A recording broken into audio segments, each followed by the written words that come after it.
Today we will study, or we will continue to study, introduction to dynamic analysis topic.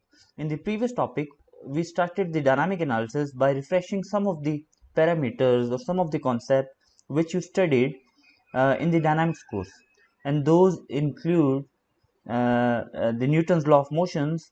Then we studied something about the mass, then the mass moment and mass moment of inertia, and in the end we studied radius of gyration and center of percussion. Okay, so now we will move further into this topic so that you have a firm foundation before going to the actual dynamic analysis.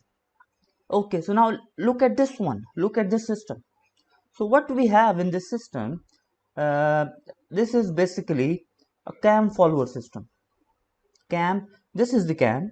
Okay, it is rotating around this pivot with a angular velocity of omega 2, right?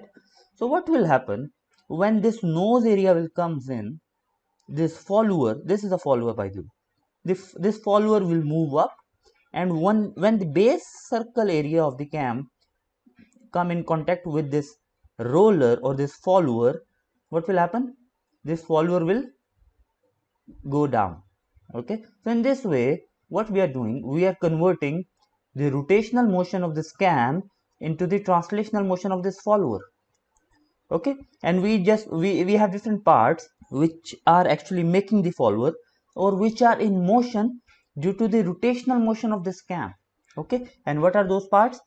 Those parts are the roller, this is the roller, then we have a spring, then we have the follower, and then maybe we have a valve as well, because the purpose of using that kind of system is to actuate a valve, either open or close a valve. Okay, so this is the whole system. This is a cam roller follower system. Okay, what else we have? We have three motion related parameters over here as well, and those include the displacement, the velocity, and acceleration. So these are the same things which we studied in the topic of cam design. Okay, so what we were doing in the topic of cam design, we were actually constructing SVAJ diagrams and analyzing those diagrams. So the thing what is happening is that this is the actual displacement or lift of the follower. This is the follower. Okay, and this displacement, and there will be a velocity as well due to the rate of change of this displacement, and there will be a acceleration as well due to the rate of change of the velocity. So now what we are doing, we are converting, or we are actually making an equivalent system of this original system, and in that system we have three parameters. One is the mass, the other one is the spring, and the third one is the damper. Okay, we have the mass, we have a spring, and we have a damper. It means all the things which are there in the follower, when we study the cam design, point of interest was the motion of the follower. So what we did, we convert this system in which we have couple of parts, and those parts are connected to each other in a particular way. We converted this follower into this system in which we have a mass, we have a spring, and we have a damper. Okay, and this is the force which is actually acting on the follower, and this force is actually the force of this cam. We are denoting this force with FCT. Okay, and we are denoting the coefficient of spring coefficient as K, and we are denoting the damper coefficient as C, right? And these are once again the motion characteristic of the part or the system which is under consideration, which is the mass of this whole follower system. If you further refine this system, so what we can see, that we have three forces. This is the input force, and this input force is actually countered by two another forces, and those forces are the spring force and the damping force. Okay, so here the spring force is not just the force of this physical spring. Okay, this is the force of each and every part which makes this follower. Okay, so what is basically spring? The spring is something to which if we apply the force, it absorbs some force. Okay, and it actually prevents some of the a part of the force from transferring to the next part. Okay, the thing is, if the force is applied through cam to this follower, what will happen? This follower, this roller, first of all, this roller will deflect or transform or change its shape or absorb some of the force. Then this pivot pin will absorb some of the force. Then maybe this stem will absorb some of the force, and then obviously the spring will absorb a lot of force, because we need to work against the force of the spring in order to move this valve. These are basically the things in which the either the force is absorbed or wasted. Same is the case with this damper. Damper is also countering the applied force. Okay, so what's the purpose of these things? The purpose of these things is to stabilize the system. We don't want our system to basically very much sensitive to a small change in the force as well, because if this happens, what will happen? The system will vibrate a lot. There will be no stability in the system. So these things, these springs and dampers, the purpose of these parameters or these members or these elements is to stabilize a system to a to some extent. Okay, and the side effect of this thing, these elements, is that it will consume some of our force. But this is something which is very essential, because if the system vibrates, you will not be able to get the required result, and the machine or the system will deteriorate very soon. Okay, so now we will start the actual topic of lumped parameter dynamic analysis. Spring loaded cam follower, a cam roller follower system. If there is a spring which is actually make sure that roller and cam makes contact with each other each and every time. Okay, so that spring is basically doing that job. Okay, and if we want to classify the system with respect to the type of force or type of closure, then this is what? This is a force closed system, because the joint or the contact between two parts or two sub-assemblies is actually happening because of an external force, and that force is provided by the spring. So the system which we are going to study is a force closed system, and the force which is actually making the contact between the cam and the follower is the spring force. Okay, so lumped parameter model of cam follower system. So what we are going to do, how we can make a lumped parameter model of any actual system? The first step is we need to combine all of the masses. Okay, so what are the things which we need to combine? Those are the follower stem, roller follower, pivot pin. So the next one is all the springiness or the elasticity, all the flexibility in the system.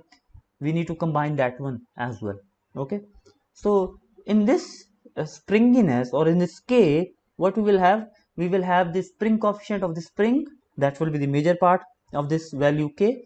Then we will have all the elasticity which is there in the parts. So the material will now play quite a significant role here, because if the material is very much elastic, what will happen? It will consume the force and it will deform itself instead of transferring the force to the next part. Okay, so this K will constitute the spring coefficient of the spring itself and the elasticity in the other parts. Okay, then the third one is all the damping resistance to movement is also needs to be lumped together, and we will denote that parameter with a letter C, small c. So we have small m, we have small k, and we have small c, and they are basically showing the lumped mass, lumped springiness, and the lumped damping. So what about the forces which are acting on the system at this point of time? We have three forces. Number one is the cam force. Then we have the spring force. The direction of spring force is opposite as compared to the direction of the cam force. And then we have the damping force. This force is actually countered by these two forces, which are spring force and the damping force.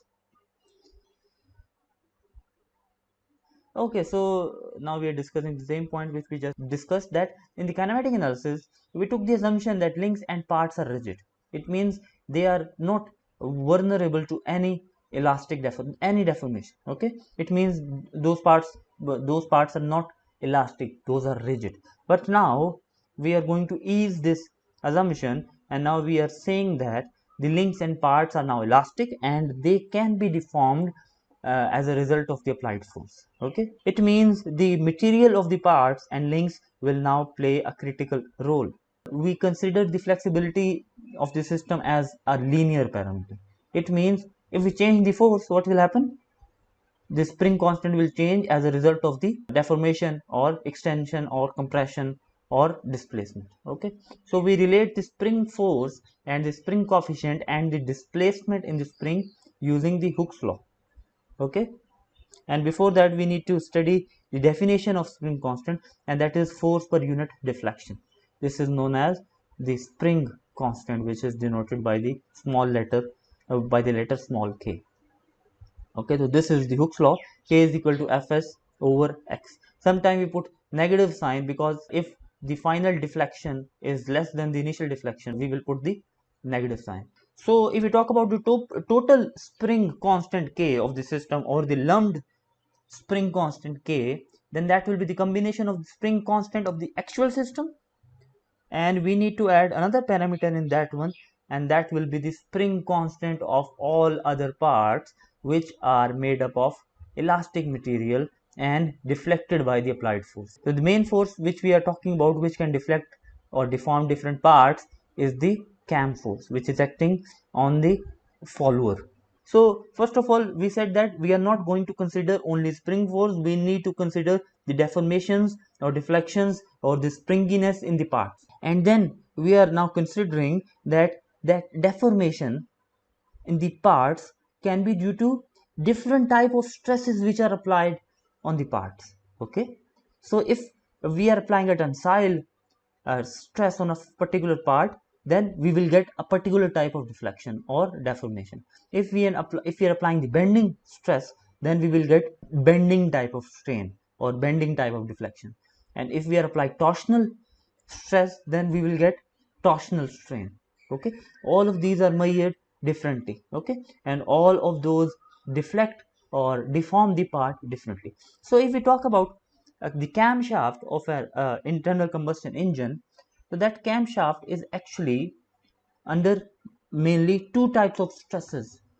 Okay, one is the bending stress. The cams are basically driving the followers, and followers are actually driving the valves. Okay, but we know that there is a spring involved in the design of the follower. So when the nose area came, what happened? The spring applied the cam applied the force to the follower against the spring and move it. Okay, but when the nose area of the cam is replaced by the base circle area, so now the same force which was supplied to the spring will now be supplied to the cam, and that force will actually do the bending. That is the bending stress. It will create the bending of the camshaft. And there is another stress which is going to apply on the camshaft during the working of the engine, and that is the torsional stress. So why torsional stress? Because we know that the camshaft is generally driven by belts, and that belt is connected with the crankshaft. It means one end of the camshaft is going to rotate at a particular angular velocity. Okay, and we have the other part, we have the other end of this camshaft, and we have couple of cams in that camshaft. So what will happen when the cam apply the force to the spring? So what will happen now? We have a part of a camshaft, and that part has one end which is connected to the crankshaft, and that is free to move, and we are talking about the other part which is making contact with the follower, and the spring is actually opposing the rotation of the camshaft. Because of that opposition, what will happen? There will be a torsion in the camshaft. Okay, there will be a torsional stress, and because of that torsional stress, there will be a deflection, there will be a deformation. It means that if we talk about the deformations in a particular part, we need to consider all the applied stresses, and we need to consider all the strains or deformations which are caused by those applied stresses. Okay, so now we will discuss about the damping. So damping is actually the actual opposition to the force. Damping is the actual consumption of the force. The force is actually dissipated in the dampers. And what benefit we are getting from this dissipation of the force? It is making our system more stable. So if you talk about the damping, the main thing which is actually causing this damping or the dissipation of the force, applied force, that is the friction force. Okay, so you know that whenever there is a relative motion between two parts, okay, the friction will come into play, and that friction is always in the direction opposite to the direction of the applied force. The most difficult parameter to model or to be lumped together is the damping. Okay, and why is it? Because it is a non-linear parameter. Okay, we will discuss the non-linearity in the damping in the coming slides. Okay, so first of all we will discuss some basics related to the friction. What is friction? What kind of or what type of friction we generally encounter when we discuss the dynamic systems? Okay, so we have two kind of frictions. One is the dry friction and the other one is the lubricated friction. Okay, so dry friction is a friction when there is no practically no lubricant between two sliding parts, and when there is a lubricant film or grease or any kind of lubricant other than the air itself, atmospheric air, then we call those system as the lubricated system. Okay, we are talking about the parts which are in relative motion. What is the meaning of relative motion? It means either one part is moving and the other part is stationary. It means both parts are in relative motion, or we can say that the second part is moving, the first part is stationary, or the both parts are moving in their own directions. If there is a relative motion and those parts are no more in contact with each other, then friction will not be there, obviously. Okay, and that tribo pair is actually disturbed. So if we talk about the relative motion, we have three type of relative motion between the moving parts, and that is either the pure sliding, the other one is the pure rolling, or the combination of sliding and rolling. If we applied the brake and due to the momentum of the car still moves, although the tires are jammed, but the tire will skid. So that is the pure sliding. Okay, if we talk about a system in which uh, only the tires are rolling, it means, what does it mean? It means that the car is not moving, but the tires are rotating. So that is the pure rolling. But if we talk about a system in which the tires are rolling as well as sliding, it means the car is actually moving. So if the car is actually moving, then we call that kind of relative motion as sliding as well as rolling. Okay, and there is a probability that distance covered, the linear distance covered by the system which is under this combination of sliding rolling is different from the circumference of the roller itself. Okay, so generally what happens when a roller completes one revolution, so the distance uh, traversed by that roller should be equal to the circumference of the roller. If that distance is greater than the circumference of the roller, then it means there is a combination of sliding and rolling. It means the distance covered by the roller is not just due to the rolling effect of the roller, but it also skids. Okay, so that is the sliding and rolling. So we need to understand the difference between these three types of relative motion between two parts. Okay, all the contact surfaces. So we are introducing a new term which is known as tribopairs. Tribopairs are those pairs which are in relative motion with each other and which are making contact with each other, and there is a friction acting between those parts. So all the contact surfaces which are in relative motion, or all the tribopairs which are actually contributing towards the motion of a particular machine or part or assembly. So whenever there is a motion, there will be a friction. This is known as Coulomb friction, or we can just call it friction. Okay, Coulomb friction considered to be independent of velocity, magnitude, but has different large value when velocity is zero. Okay, okay. So now we are going to start our system. It means initially all the parts are at rest and we are now starting. So initially the parts will, or the system will experience a lot of opposition from the parts due to their inertia. Okay, and that is the static friction. But once the parts keep on moving, So now the friction will be reduced to an appreciable extent, and that is known as the dynamic friction. Okay, the static friction is generally also known as stiction, and we denote it with FST.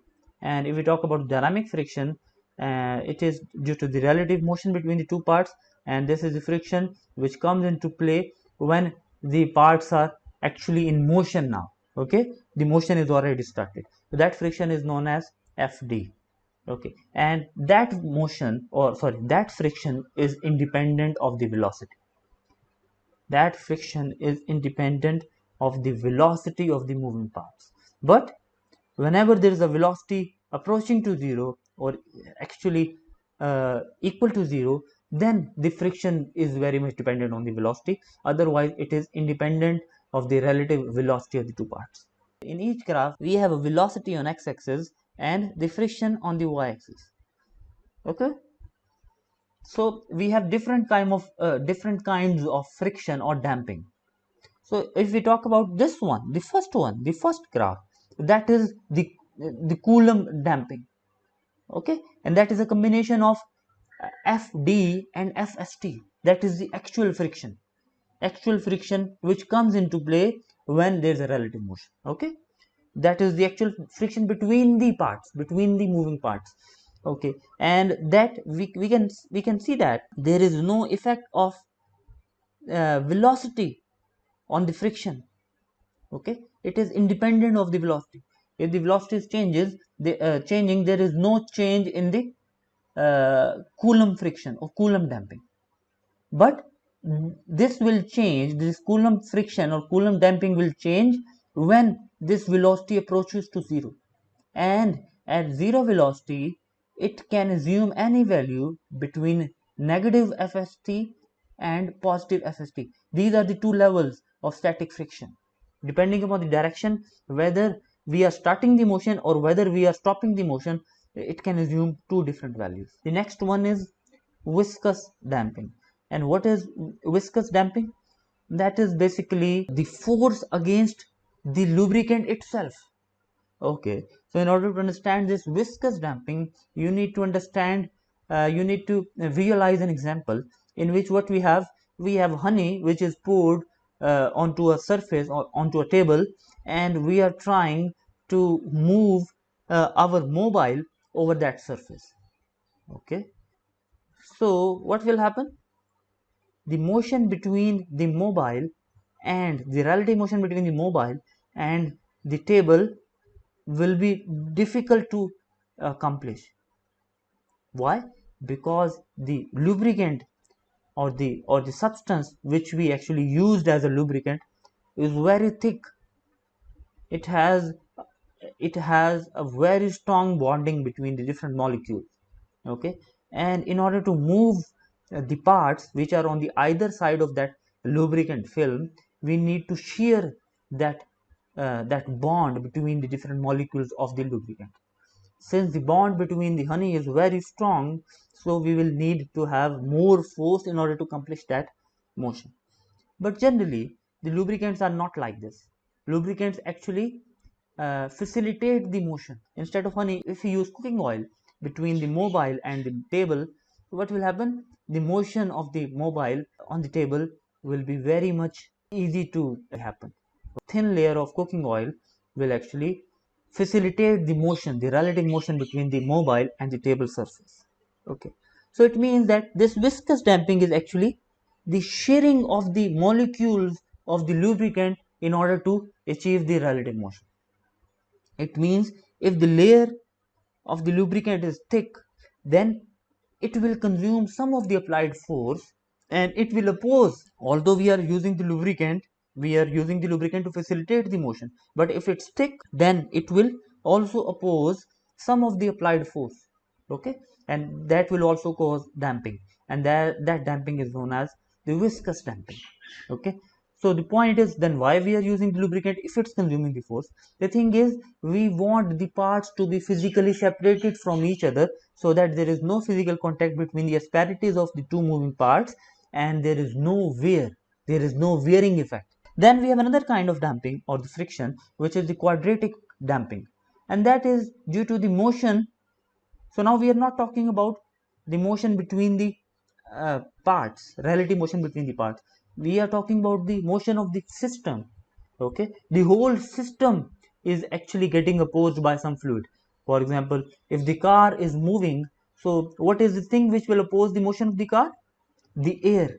Okay, so that is that opposition to the motion of the car due to the air, due to the ambient air, is known as quadratic damping. Same is the case with the aeroplane which is flying in the air. Same is the case with the boat which is actually moving on the surface of the river or sea. Okay, that is quadratic damping. So we have three kinds of dampings, or three kind of frictions, and if we combine all those, then we will get something like this. Okay, so this is the combination of all of the three applied frictions. Okay, or we can say that this is the sum of all of these different type of damping which can be experienced by a system. We can clearly see that this is very much a non-linear system, you see. But what we can do, we can make it, or we can assume it to be linear over a limited range of velocity. Okay, so you can see that from this value of velocity to this value of velocity, this damping or this friction is linear. Same is the case here. So what we will do, when we study, or when we try to lump the damping together, we will assume it to be a linear function over a limited range of velocity. So you know that friction always oppose motion, and friction force abruptly changes sign at v is equal to 0. We saw that in the first graph, okay, which is of the Coulomb friction. So whenever there is no motion, or whenever the motion is starting, or whenever the motion is stopping, then what will happen? We will experience a spike which is way higher than the Fd, which is actually the dynamic friction. At v is equal to 0, what will happen? The friction force can assume any value between minus Fst and positive Fst. We saw that in the graph. So when applied force exceeds Fst, what will happen? The motion will start, and the friction force will be reduced to, or from Fst to Fd, which is very much less as compared to Fst. We already discussed that the viscous damping results from the shearing of fluid in gap between the moving parts. So we have some moving parts, and there is some clearance between those moving parts, and in that clearance what we have a lubricant film, and there is some bonding between the different layers of the lubricant, and we need to share the bond which is there between different layers of the lubricant in order to move the parts relative to each other. Okay, so the force or the energy which is consumed in shearing of the fluid, that is the viscous damping or viscous friction. And we saw in the graph that it is a linear function of relative velocity. If we increase the velocity, what will happen? The viscous damping will also increase. If we decrease the velocity, the viscous damping will also decrease. It means the friction is not just the Coulomb friction, and we cannot say that friction is very much independent of the velocity. We can say that the one component of the friction, which is the Coulomb friction, is independent of the friction, but there are some other parameters or some other components of the friction, like the viscous damping or the viscous friction, and that viscous damping is very much dependent on the relative velocity between the parts. Okay, then we have the third type of friction, which is known as the quadratic friction or quadratic damping, and that is the friction or damping which results from the movement of object through fluid medium. So now we are not talking about the fluid which is there between the moving parts. We are talking about the whole assembly or the whole machine or the whole sub-assembly which is moving in a particular fluid which is available in abundance, like a car moving against the air or in the air, atmospheric air, or the aeroplane moving in the air, or the boat moving on the surface of the river or sea. So that friction is known as the quadratic friction. So if we discuss about the system which we are studying, and that is a spring-loaded cam roller follower system, the contribution of this type of friction, contribution of quadratic damping or quadratic friction is negligible. So it is the function of the square of the relative velocity. Once again, this thing is depending upon the relative velocity of the parts. So now we are not discussing the relative velocity of a tribord pair. We are discussing the relative velocity of what? Of the whole assembly. So if we talk about a car which is moving in the air, in the ambient air, of course. So if the air is flowing or blowing in the direction of the car, what will happen? The quadratic damping will be less. But if we are moving against the wind, what will happen? The quadratic damping will be high. Or if you are moving against the wind, what will happen? You will feel a lot of quadratic damping. But if you are moving, running with the direction or in the direction of the blowing wind, then you will feel very less quadratic friction. Okay, so that is all about the quadratic friction. So if we combine the Coulomb friction, viscous friction and quadratic friction, what we will get? We will get the combined friction of the system or combined damping.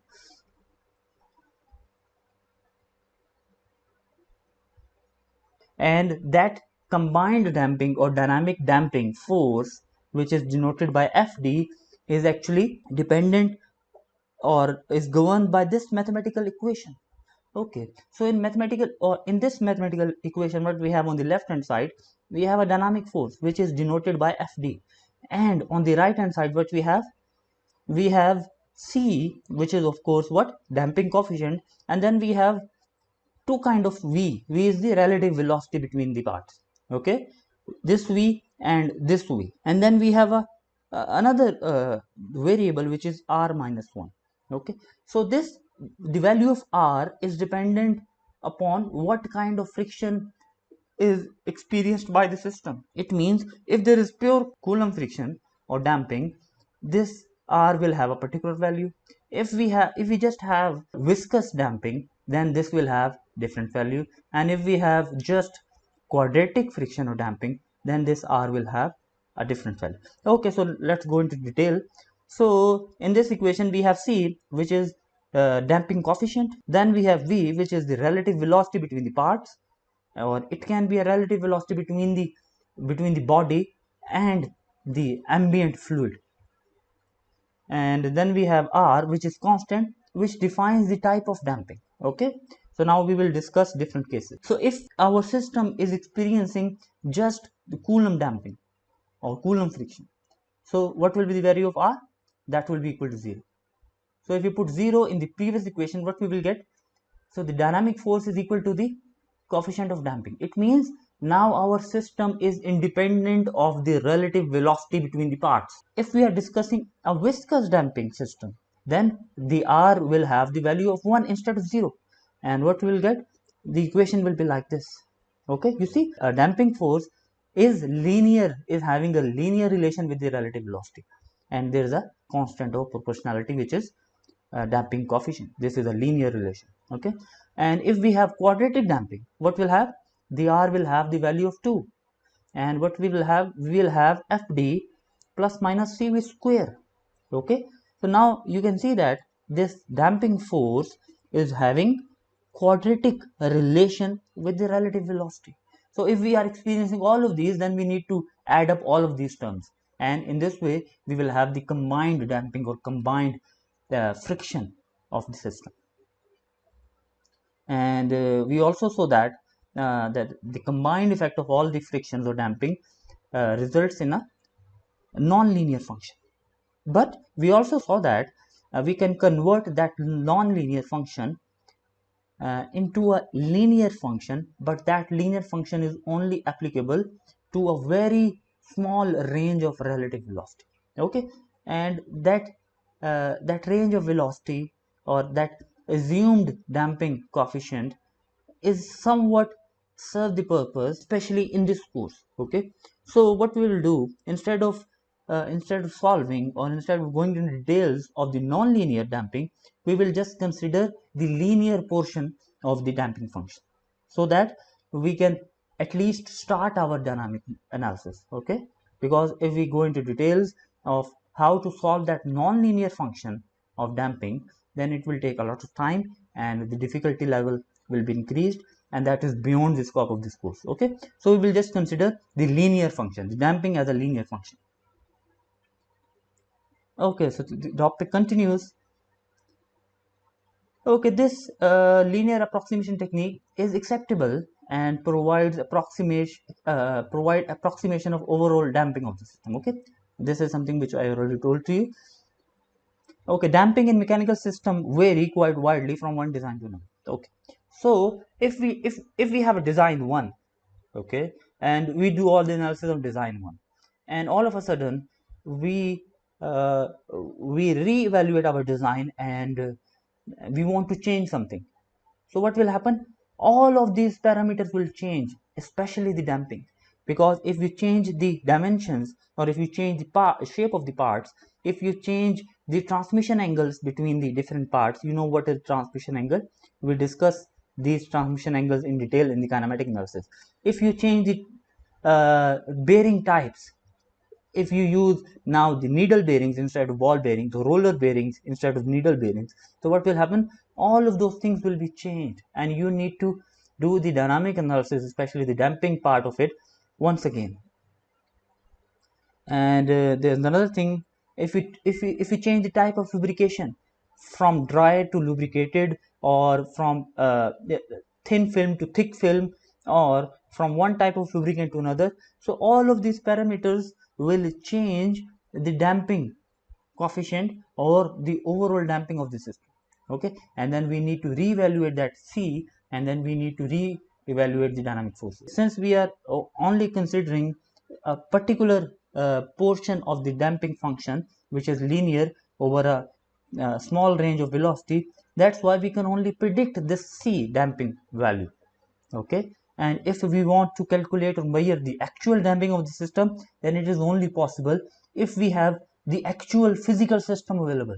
Either we have the prototype of that system, either we have the working model, either we have the actual system which consists of manufactured part assembled in a way in which they are supposed to work, or if we have the damping value available of a similar system, only then we can actually calculate the damping coefficient to the highest accuracy level. Otherwise, what we can do, we can measure an acceptable value, or we can calculate an acceptable value of damping by following the method which I just described in the previous slides, and by considering the linear part of the damping function.